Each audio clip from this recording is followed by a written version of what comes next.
নমস্কার বন্ধুরা, আশা করি সবাই ভালো আছেন। তো বন্ধুরা, আবার চলে এসেছি একটি নতুন ভিডিও নিয়ে। তো আপনারা যে সমস্ত কমেন্ট করছেন তার উত্তর দেওয়ার জন্য আবার আমি একটি ভিডিও বানালাম। তো চলুন শুরু করা যাক। তো যে কমেন্টগুলো করছেন তার মধ্যে থেকে কিছু কমেন্ট আমি এখানে বেছে নিয়েছি, তার উত্তর আমি দেওয়ার চেষ্টা করবো আপনাদের। তার আগে আমি বলে রাখি, যখনই আপনারা পোর্টালটা লগ ইন করবেন তো আপনাদের কাছে এরকম একটি মেসেজ হবে। হয়তো আপনারা এই মেসেজটা ভালো করে দেখছেন না বা পড়ছেন না, ডাইরেক্ট আপনারা পোর্টালে চলে যাচ্ছেন। তো এখানে যে বিষয়টি বলা হয়েছে আমি সেটা আপনাদেরকে বলে দিই। তো এখানে কিন্তু আপনাদের পেমেন্টের যে ডেটটা বলা হয়েছে 12 থেকে 18 তারিখের মধ্যে অবশ্যই আপনারা পেমেন্ট করবেন, এবং আপনাকে কিন্তু লাস্ট ডেট পর্যন্ত একদমই ওয়েট করতে বারণ করা হয়েছে। তো আপনি কিন্তু একদম যে 18 তারিখে গিয়েই পেমেন্ট করবেন এইরকম আশা নিয়ে থাকবেন না। আপনারা অবশ্যই 18 তারিখের আগে পেমেন্ট করতে চেষ্টা করবেন, কারণ অনেক সময় সার্ভারে অনেক প্রবলেম হতে পারে। তাই আমি আপনাদেরকে রিকোয়েস্ট করবো, আপনারা লাস্ট ডেট পর্যন্ত অপেক্ষা করবেন না, যত তাড়াতাড়ি সম্ভব এখন আপনারা অ্যাডমিশনটা নিয়ে নিন। তো তারপরে যেটা বলা আছে, যেটা ফার্স্ট, যেটা আপনি যে student must first take admission to their allotted seat to become entitled for consideration in the upgradation round. তো আপনাদের এখানে যে বলা আছে, তো আপনারা কিন্তু ফার্স্ট আপনাদেরকে অ্যাডমিশন নিয়েই নিতে হবে। আপনারা যে সাবজেক্টে আপনারা অ্যালোটেড হয়েছেন, মানে যেটাতে আপনারা অ্যাডমিশন অপশান চলে এসেছে যে সাবজেক্টে, তো সেটাই কিন্তু আপনাদেরকে অ্যাডমিশন নিয়ে নিতে হবে। আপনারা হয়তো অনেকেই ভাবছেন যে পরে অন্য সাবজেক্ট এলে চান্স পেলে তখন আমি অ্যাডমিশন নেবো, এখন নেব না। এটা একদমই করবেন না। যেটাতে আপনার অ্যালোটেড এসে গেছে তো সেটা অবশ্যই অ্যাডমিশন নিয়ে নিন।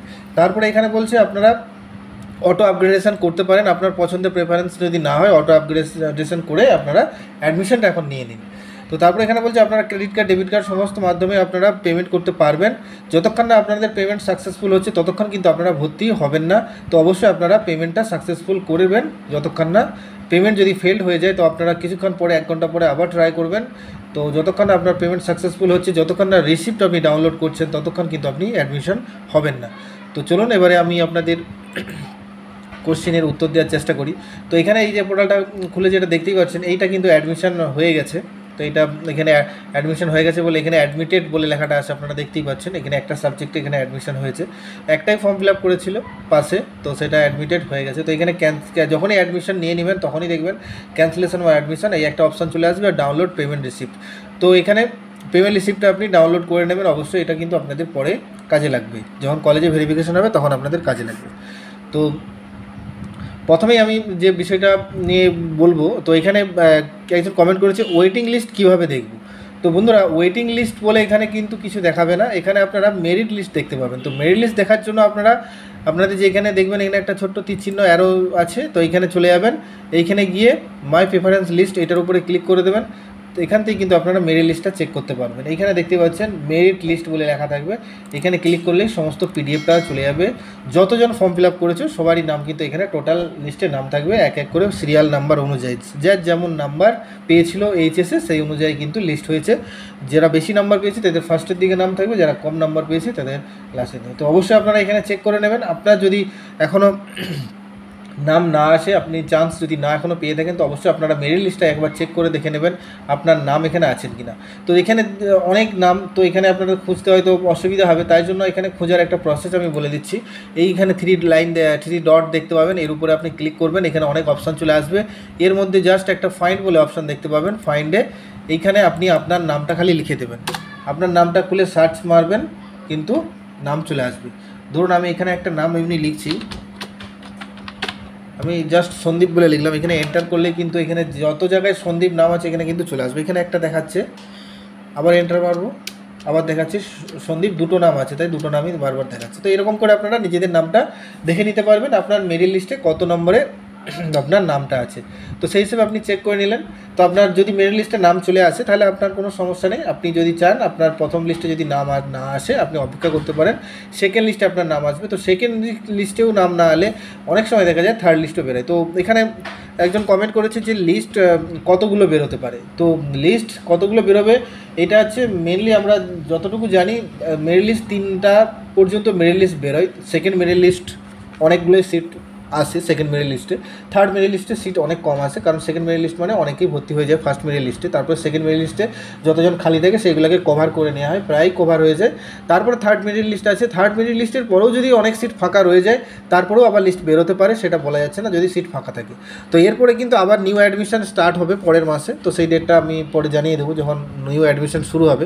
তো যারা যারা এখনও ফর্ম ফিল আপই করেননি তারা কিন্তু এখনও ফর্ম ফিল আপ করতে পারবেন, তো তাদের জন্য অপেক্ষা করুন, আপনাদের পরের মাসে আবার নতুন করে ফর্ম ফিল আপ স্টার্ট হবে। তারপরে এখানে অনেকেই প্রশ্ন করছেন যাদের ফার্স্ট প্রেফারেন্সে চান্স পেয়ে গেছেন কিন্তু আপনারা চাইছেন সেকেন্ড বা থার্ড বা ফোর্থ প্রেফারেন্সে যে সাবজেক্ট দিয়ে রেখেছেন সেই সাবজেক্টে আপনারা ভর্তি হতে চাইছেন, তো সেক্ষেত্রে আপনারা কী করবেন, তো সেটা আপনারা বুঝতে পারছেন না।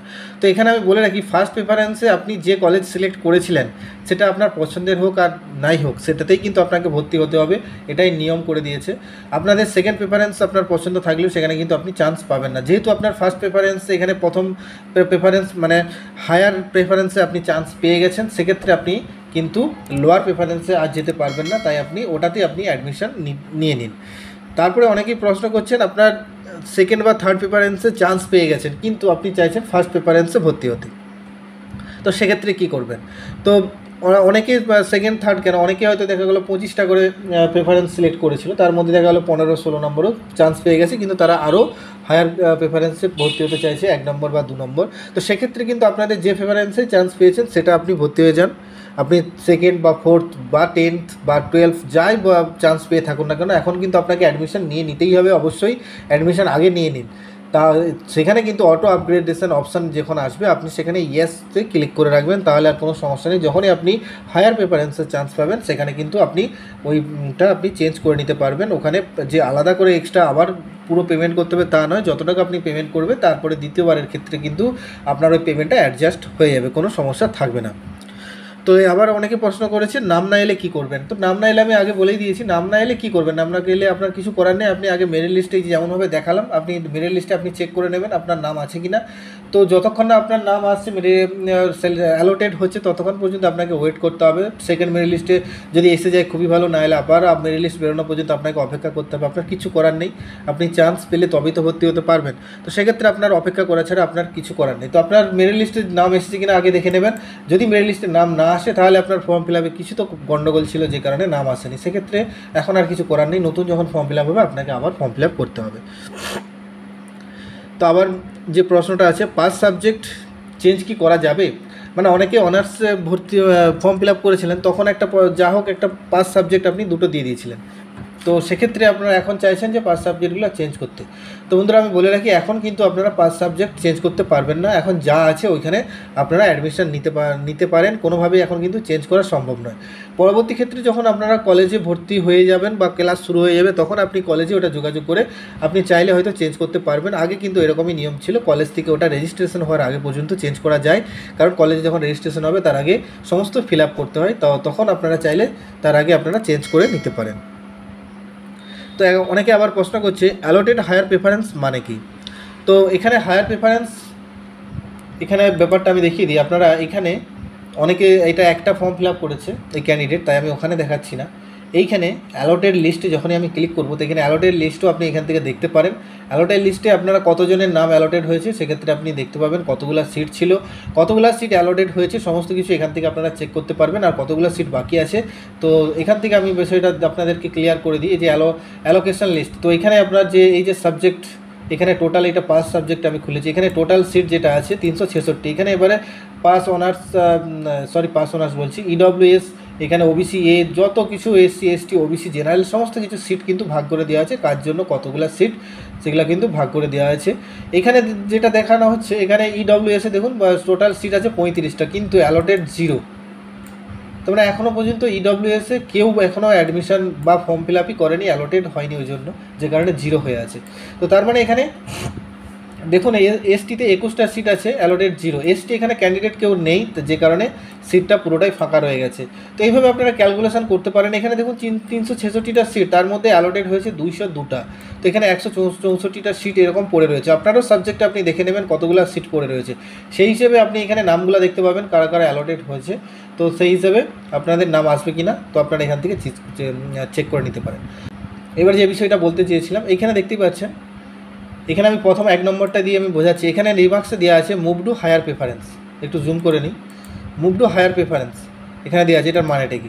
এখানে দেখতে পাচ্ছেন প্রেফারেন্স নাম্বার 2, তো যাদের 1 নম্বর প্রেফারেন্স নাম্বার 1 থাকবে তাদের ক্ষেত্রে কিন্তু এই লেখাটা থাকবে না। এখানে আমি একটা দেখিয়ে দিই আছে কি না। এই দেখুন 1 নম্বরে, এটাও 1 নম্বর, এখানে কিন্তু অ্যালোটেড অপশানটা আছে, কারণ এটা একটাই ফর্ম ফিল আপ করেছে শুধুমাত্র এই সাবজেক্টের জন্য, বা এটা পাস সাবজেক্টে আমি দেখাচ্ছি, তাই পাসের জন্য এরা ফর্ম ফিল আপ করেছে। এটা 1 নম্বরেই রেখেছিল পাস, যে কারণে এটাতে অ্যালোটেড হয়েছে। এরা অন্য কোনো অনার্সে বা অন্য কোনো কলেজে ফর্ম ফিল আপ করেনি, যে কারণে এরা এটাতেই ফর্ম ফিল আপ করেছে, তাই এটাতেই এরা অ্যালোটেড হয়েছে। এরপরে যেটা মেন বিষয় হচ্ছে মুভ টু হায়ার প্রেফারেন্স মানে কি বোঝাচ্ছে। ধরুন এর প্রেফারেন্স নাম্বার 2 আছে, তার মানে এটা দুটো কলেজ বা দুটো কোর্সের জন্য এই ফর্ম ফিল আপ করেছিল। তো তার মধ্যে 1 নম্বর প্রেফারেন্সে যে সাবজেক্টটা এই ফর্ম ফিল আপ করেছিল, সে 1 নম্বর প্রেফারেন্সে এনি চান্স পেয়ে গেছে, যে কারণে মুভ টু হায়ার প্রেফারেন্স দেখাচ্ছে, মানে হায়ার প্রেফারেন্সে চান্স পেয়ে গেছে। তো এখানে সেই রকমই দেখুন প্রেফারেন্স নাম্বার 6, এ 6টা প্রেফারেন্স মানে 6টা কোর্সে ফর্ম ফিল আপ করেছিল, সেখানে এখানেও আপনি দেখতে পাচ্ছেন মুভ টু হায়ার প্রেফারেন্স। তো এখানে অবশ্যই এ হায়ার প্রেফারেন্সে চান্স পেয়ে গেছে, যে কারণে এখানে আর এ চান্স পাবে না, এ হায়ার প্রেফারেন্সে একে ভর্তি হতে হবে, যে কারণে এই সমস্ত সিটগুলো এরকম যতগুলো থাকবে এই সিটগুলো কিন্তু আপনার আবার এখানে পাবেন না, এরা ভর্তি হতে পারবে না। তো আশা করি বুঝতে পেরেছেন। এবারে অনেকে প্রশ্ন করছেন যে মুভ টু লোয়ার প্রেফারেন্সে কি যাওয়া যাবে, লয়ার প্রেফারেন্সে কি যাওয়া যাবে? তো এটা কিন্তু একদমই সম্ভব নয়। হায়ার প্রেফারেন্সে আপনারা যেতে পারেন। লোয়ার প্রেফারেন্স মানে যেটা বোঝাতে চাইছে কমেন্টের মাধ্যমে, সেটা যেটা বুঝলাম, ইনি বলতে চাইছেন এনার 1 নম্বরে অ্যালোটেড হয়ে গেছে, কিন্তু ইনি চাইছেন 1 নম্বর প্রেফারেন্সে ইনি ভর্তি হতে চাইছেন না, কিন্তু এ চাইছেন যে 2 নম্বর বা 3 নম্বরে পছন্দের সাবজেক্ট আছে সেটাতে ভর্তি হতে চাইছে, কিন্তু সেটাতে মুভ টু হায়ার প্রেফারেন্স লেখা এসে গেছে, যে কারণে 1 নম্বরেই অ্যালটেড লেখা এসে গেছে, কিন্তু এ চাইছে যে 2 নম্বর বা 3 নম্বরে ভর্তি হতে, কিন্তু এটা কখনোই এখন আর সম্ভব নয়। আপনি যেটাতে হায়ার প্রেফারেন্সে যেটাতে চান্স পেয়ে গেছেন সেটাতেই কিন্তু আপনাকে ভর্তি হতে হবে। এরপরে যে প্রশ্নটা আছে, সেকেন্ড মেরিট লিস্ট কবে বেরোবে? তো সেকেন্ড মেরিট লিস্ট অবশ্যই 23 তারিখে মেরিট লিস্টটা বেরোবে, সেকেন্ড মেরিট লিস্ট। তো আপনারা অপেক্ষা করুন, যাদের এখনও চান্স হয়নি তারা সেকেন্ড মেরিট লিস্টের জন্য অপেক্ষা করবে না। যারা অটো আপগ্রেড করছেন হায়ার প্রেফারেন্সের জন্য তারাও কিন্তু 23 তারিখে অবশ্যই আপনার মেরিট লিস্টটা চেক করে দেখবেন আপনার হায়ার প্রেফারেন্সের নাম এসেছে কিনা। তো এখানে বলা হয়েছে কতবার মেরিট লিস্ট বেরোবে, এরপরের যে প্রশ্নটা, তো এটা আমি আগেও বলে দিলাম একটু আগেই। তো কতবার বেরোবে এটা পারফেক্ট বলা যায় না, তবুও মোটামুটি 3বার ধরেই রাখতে পারেন, 3বার করে প্রায় মেরিট লিস্ট বেরোয়। 2বার তো শিওর বেরোবেই, 3বারও বেরোয়। এরপরে যদি আরও সিট বেশি থাকে, তখন আরও সিট ফাঁকা থাকে, তখন কিন্তু আরও বেরোতে পারে। তারপরে আমার বলছে রিসিপ্ট অনেকেরই নাকি ডাউনলোড করতে পারছেন না, কমেন্টে দেখলাম। তো রিসিপ্ট ডাউনলোড যেহেতু হয়নি, আপনার যদি পেমেন্ট সাকসেসফুল হয়ে থাকে, ওখানে যদি সাকসেস দেখায়, তো আপনি টেনশন নেওয়ার কিছু নেই, আপনি অপেক্ষা করুন। রিসিপ্ট ডাউনলোড আরামসে আপনার কিছুক্ষণ পরে, একদিন আজকে যদি না হয় কালকে ট্রাই করুন, রিসিপ্ট ডাউনলোড হয়ে যাবে, ওটা কোনো বড় সমস্যা নয়। তো বন্ধুরা, এই হচ্ছে আপনাদের যেগুলো কমেন্ট করেছিলেন তার মধ্যে থেকে বেছে বেছে কিছু কমেন্টের উত্তর আমি দেওয়ার চেষ্টা করলাম।